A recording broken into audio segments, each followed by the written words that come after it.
Buongiorno, oggi vi cucino una delle ricette venete che mi piace di più, facilissima, velocissima e anche dolcissima. Le bracciole di maiale alla cadolina. Guardate qua. Cosa usiamo per questa ricetta? Pepe, sale, un bicchiere di vino rosso, io in questo caso sto usando il Valpolicella Ripasso, che è un vino eccezionale di Verona, 125 g di mirtilli, 2 cucchiai di aceto, 2 cucchiai di miele, io sto usando quello di Acacia, potete usare quello che volete, un po' di cannella, un po' di salvia e le bracciole di maiale. Andiamo a cucinare. Allora, qui non ci inizia a preparare prima, basta buttare giù le bracciole, le facciamo dorare nell'olio bollente, le cuciniamo finché non si dorano qua alla base, sempre a fiamma moderata perché sennò vi salta tutto l'olio fuori. Quando vedete che sono rosolati così, comincia a fare la patina marrone qua sopra, saliamo, pepiamo nel primo lato e riempiamo il primo lato di cannella, le ricopriamo proprio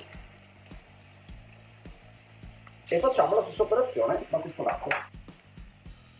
Adesso quando sono abbastanza rosolate così ci mettiamo sopra i mirtilli e bagniamo col vino.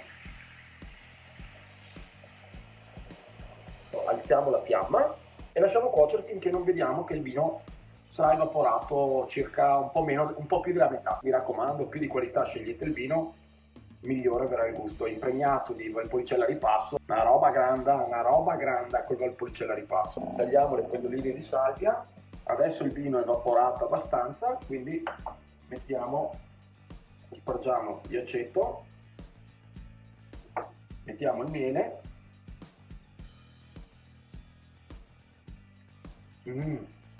no, che buono, e mettiamo le foglioline di salvia. Lasciamo cuocere per altri 5 minuti, giriamo e le facciamo rosolare anche di qua, e così prende tutto il gusto, e le facciamo rosolare abbassando un po' la fiamma.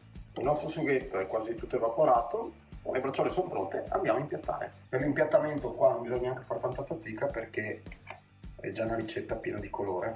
Decoriamo un po' con i mirtilli, ci mettiamo 2 foglioline di salvia e voilà, bracciole di maiale alla cadolina.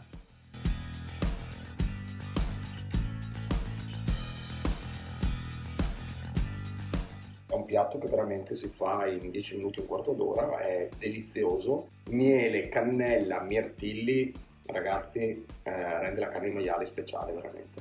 Mi raccomando l'impiattamento perché fate un figurone con gente che avete a cena, ma fate un figurone anche con voi altri stessi se venite a specchio. Mangiare sano, buono e possibilmente aperto. Alla prossima puntata di Mangio a casa aperto. Ciao!